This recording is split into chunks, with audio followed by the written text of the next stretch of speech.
बताइए बताइए, यहाँ बैठ जाइए, बैठ जाइए, हम बात कर।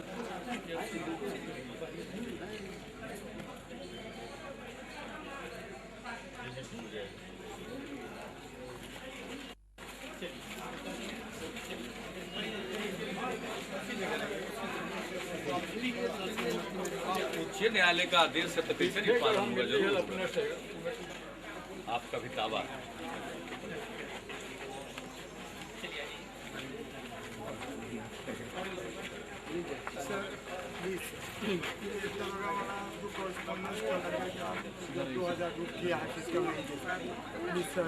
किस चीज के लिए रुक गया? कॉरेस्पॉन्डेंस के लिए सर, टेम्पररी नहीं दिया इसे। तो विज्ञापन पढ़ लीजिए क्या लिखा हुआ। आपके पोस्ट से कुछ सहायता मिलेगी।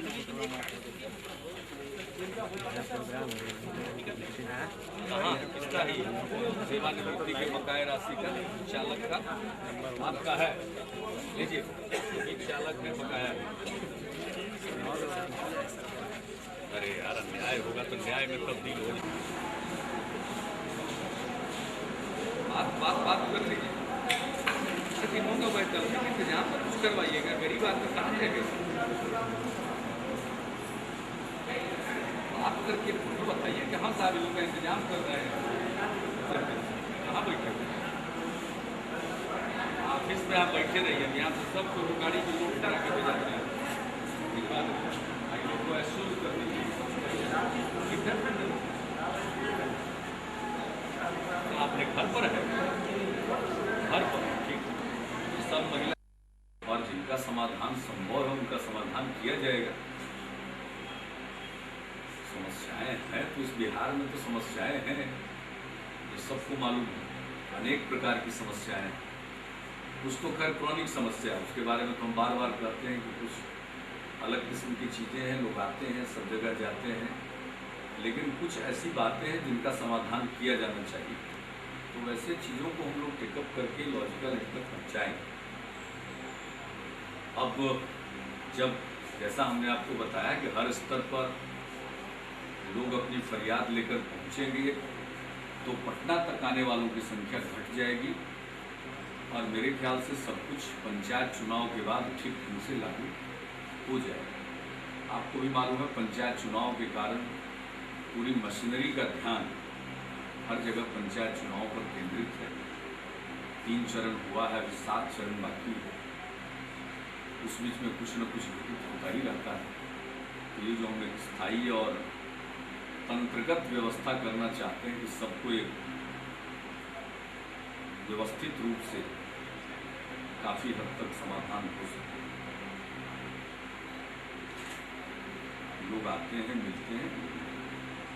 जैसे पुराने मामले आ रहे हैं, लंबित मामले आ रहे हैं, उसको निहायत व्यक्तिगत नेचर का मामला है। कई मामले वो काल बाधित हो चुके हैं, वो एक अलग विषय। कुछ ऐसे मामलों को ले आते हैं जो 20 साल 25 साल पुरानी बात है, लेकिन उनके अतिरिक्त जो मामले हैं उनका निष्पादन करने की कोशिश होनी चाहिए। अब कई मामलों में कोर्ट का आदेश हो गया है, फिर भी उस पर निर्णय नहीं हो रहा, तो ऐसे सभी मामलों का एक अभियान चलाकर निष्पादन किया जा रहा है। सरकारी नौकरी में जो लोग हैं, लोगों के पेंशन के मामले हों, फिर आप जानते हैं कि बहुत सारे मामले में कंटेम्प्ट हुआ है, तो कंटेम्प्ट के मामलों में काफ़ी कमी आ गई, उनका डिस्पोजल किया गया। उसी तरह से पेंशन के मामलों में किया जा रहा है। तो इन सारे मामलों को अगर व्यवस्थित तौर पर उनको दुरुस्त करने की कोशिश की जाए अभियान चला करके, तो मुझको लगता है कि कोर्ट में जो सरकार से संबंधित मामले लंबित है वो बहुत हद तक समाप्त हो जाएंगे। और गुस्सा में चल रहा है, इसमें अब आते हैं लोग। अब पथ परिवहन निगम, अब उसमें कर्मचारियों को किसी का बकाया नहीं मिला, इसी प्रकार से कई विभागों को उन लोगों का तो समाधान तेजी से किया जा रहा है। कोई हमारे पास आ गया तो उसका समाधान तो करना ही चाहिए, लेकिन वो जहाँ जिस स्तर पर भी होगा उसको रिजॉल्व करने का आदेश दिया गया। और इस संबंध में मुख्य सचिव के स्तर पर प्रत्येक सप्ताह बैठकें होंगी। सुधरेगा। और फिर आम शिकायत अन्याय के, अत्याचार के, प्रशासन के द्वारा ठीक ढंग से काम नहीं करने के वो शिकायतें हैं, वो तो नीचे से ऊपर वो मिलेगा, उसका उस स्तर पर डिस्पोजल होगा। हमारे पास अंतिम तौर पर कोई शिकायत आएगा तो उसको तो गंभीरतापूर्वक लिया आज के जनता दरबार में खास देने की आवश्यकता नहीं। उसके लिए विहित प्रक्रिया में जब आवेदन मांगे जाए तो वहाँ देना चाहिए, और जो प्रतियोगिता है उसमें शामिल होना चाहिए। नौकरी दिए जाने का ये तरीका, हम साथ साथ ये भी कहते हैं, लेकिन फिर भी कुछ लोग आते रहेंगे, हम उनको ये बताते रहेंगे। लेकिन इस बीच में बड़े पैमाने पर सरकारी क्षेत्र में भी नियुक्तियाँ होंगी तो लोग वहाँ पाएंगे अपने मेरिट के आधार पर उनका चयन होगा, स्वस्थ और पारदर्शी प्रतियोगिता के आधार पर। तो धीरे धीरे ये संख्या बहुत घटेगी, आप देखो। और इसकी संख्या का घटना ही कई चीज़ों को इंडिकेट करेगा। अब जो सिस्टम सोया हुआ था उसको जगा करके काम पर लगाना और सही तरह से लगाना, ये तो एक चुनौतीपूर्ण कार्य है। वो धीरे धीरे सबको थोड़ा धैर्य रखना चाहिए। लेकिन मेरी तरफ से तो प्रतिदिन काम हो रहा है, हम लोग सही दिशा में जा रहे हैं। अब 11वीं पंचवर्षीय योजना के लिए तैयारी अभी से हमने प्रारंभ कराई। कोई आग लगने पर कुआं खोदने से काम नहीं चलता। जब योजना आयोग ने विभिन्न समूहों का गठन कर दिया अलग अलग क्षेत्र के लिए, और हम अगर अपने यहाँ नहीं करेंगे तो हम पिछड़ जाएंगे। इसलिए हमने योजना परिषद का पुनर्गठन किया, उसको जीवंत किया, अपने स्तर पर उसकी बैठक भी कर ली, उपयुक्त निर्णय हो गए और उसके आधार पर आगे की कार्रवाई होगी तो हमारा दावा और बेहतर ढंग से प्रस्तुत हो सकेगा। एक एक काम को व्यवस्थित ढंग से कहा जाए कि नियुक्तियां और बढ़ेंगी बेरोजगारी, तो उसके बारे में बता दें। बेरोजगारी की समस्या का हल कोई सरकारी नौकरी से संभव नहीं। महिलाएं लेकिन गैर सरकारी क्षेत्र में रोजगार की संभावना ज़्यादा, तो उनको बढ़ावा देने से ही लोगों को अंततोगत्वा रोजगार। महिलाएं ज़्यादा आ रही, उनकी समस्याएं महिलाएं जग गई हैं, उनके लिए क्या? महिलाएं जगी हैं, महिलाओं की समस्याओं पर विशेष ध्यान दिया जाता है। अभी आपने देखा कि किसी को लोहानीपुर में हटाया जा रहा, तत्काल हमने डीएम को कहा कि वैकल्पिक इंतजाम किया जाना चाहिए। जैसे अनुकंपा के आधार पर नौकरी, अनुकंपा के आधार पर तो एक भिन्न विषय है। जो टाइम लिमिट होती है उसके अनुकंपा के आधार पर समय सीमा के अंदर आपका तो तत्काल, कुछ काल बाधित मामले आते हैं वो जटिल हो जाते हैं। तो अधिकारियों की लापरवाही, मेहनत कर रहे हैं तो अब वो काम करने लगे हैं, मेहनत करने लगे, वैसा नहीं। अब जगह जगह जहाँ लापरवाही होगी वहाँ दंडित होंगे। अब कल ही ये घटना घटी, परसों रात में हम वहाँ पर गए और साफ तौर पर हमको दृष्टिगोचर हुआ कि ये लापरवाही का नतीजा है, तो तत्काल कार्रवाई हुई। कोई चीज हठात और सुनी सुनाई बात पर नहीं किया जाएगा, ठीक ढंग से विचार करके उस पर कार्रवाई हो। लेकिन लापरवाही के लिए कोई गुंजाइश नहीं। जेन्युइन मिस्टेक हो सकता है, कोई काम करने के सिलसिले में किसी से कोई गलती हो जाए तो एक भिन्न विषय, लेकिन जानबूझ करके कोई अगर किसी के साथ गलत काम करेगा तो उसको बर्दाश्त नहीं करेगा। लापरवाही का रेमेडी से तबादला भी है। लोग हैं उनके लिए इशारा काफी होता है। स्टेज 1 में लोग ठीक हो जाए तो सरकार के पास तो बहुत सारे उपाय हैं और हर कोई कानून से बंधा हुआ है। जो भी यहाँ काम कर रहा है वो किसी न किसी कानून से बंधा हुआ है और सब कानून के हिसाब से काम करे, अपने कर्तव्य का निर्वहन करे तो आम लोगों को बहुत भला, आम लोगों की भलाई हो सकती है। और एक मकसद हमारा यह भी है, लोगों से सीधे जानकारी मिलती है कहाँ क्या हो रहा है। ऐसा मत समझिए कि वो सिर्फ शिकायत है, बल्कि उससे एक मन में विश्लेषण भी होता रहता है कि कहाँ क्या चूक है।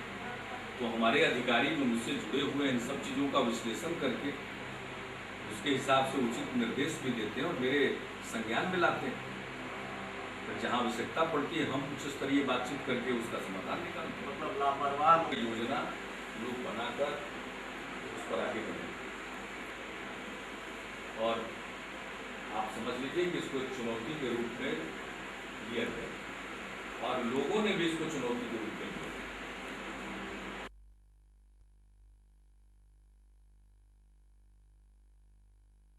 सरकार ने क्या किया इसका रिपोर्ट कार्ड भी हम प्रस्तुत करेंगे, जो हमने शुरू में कहा है। और वो सर कारण चाहिए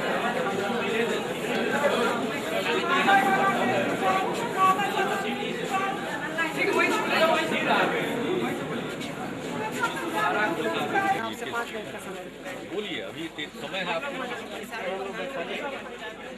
क्या?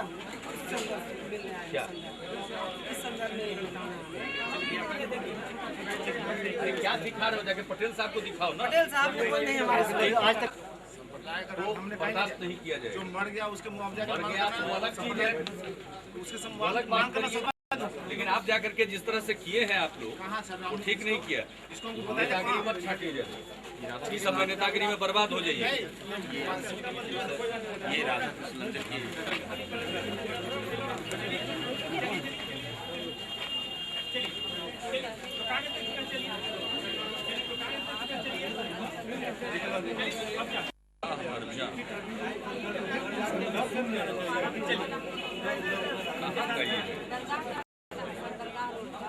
यहाँ पटना का क्या दिक्कत है?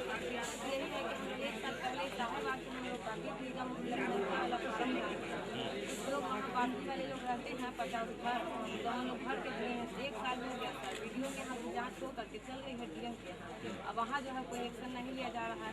और जो साहब बैठते हैं मीटिंग में, तो उनके यहाँ जाते हैं तो हम काटे नहीं बोलते हैं 4 जगह फोन लगाते हैं, बात तो इसलिए कोई साहब वहाँ नहीं। क्या करना है? डॉक्यूमेंट लगाओ डीएम पटना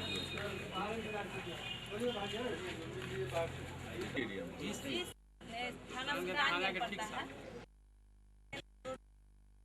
बांसुरी बजाते हैं। बनाते हैं सर, साइकिल आते हैं फतू से आपके नरेंद्र से हालांकि पकाते हैं, बनाते हैं बना के बाद उसको पेंटिंग करके बासी बना के उससे बनते हैं। तमाम लोग जैसे लोन के हाल में तमाम ले जाते हैं, नेपाल के लोग बिजनेस ठीक है सर, 10,000 और सुदर्शन साहब भी थे फाइनेंस कमीशन में, उन्होंने हमको प्रेरित किया कि नहीं उन लोग को भर के आप दीजिए, हम एप्लीकेशन हम मदद करेंगे। बहुत मदद की सरकार के ऋण के लिए अप्लाई किया। आपके अल्पसंख्यक Bihar state minorities finance corporation इन लोगों का पेंटिंग चला रहा है बहुत जमाने। हमारे पास सब महिलाएं और पुरुष सब आए हैं।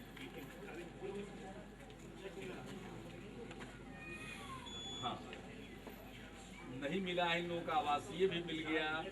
और फिर डीएम पटना के यहाँ पेंडिंग है, हम लगा रहे हैं डीएम पटना को इंगेज द्वारा। तो आप भी बात करके, शहर का क्षेत्र है और करवा दीजिए और हमको बताइएगा हुआ कि नहीं हुआ। ठीक, ये रख लीजिए रेफरेंस के लिए। कितना देर पहले? आधा घंटा हो गया। आधा घंटा पहले बाहर दिखवा लीजिए। दलित महिला है, पहुँच नहीं आपके घर पर ही भेज दिया गया, यहाँ से गाड़ी में बैठा के भेजा गया। पता करवा लीजिए बाहर। अच्छा, दूसरी बात है, अल्पसंख्यक लोग हमारे यहाँ आए हुए हैं। ये 7 दरगाह के इर्द गिर्द निवास करते हैं, सुल्तानगंज थाने में है, पटना में। हाँ, तो इन लोगों ने अप्लाई किया था ये Bihar state minorities financial corporation में 10-10 हज़ार रुपये के लिए। लोग बांसुरी बजाते हैं, बनाते हैं। तो माइनर लोन है और इनका सब रेजिडेंशियल वगैरह बंद करके सब चला गया। और शायद आपके यहाँ मीटिंग नहीं हो रही है, इसके चलते ये कॉरपोरेशन में रिकमेंड नहीं हो रहा।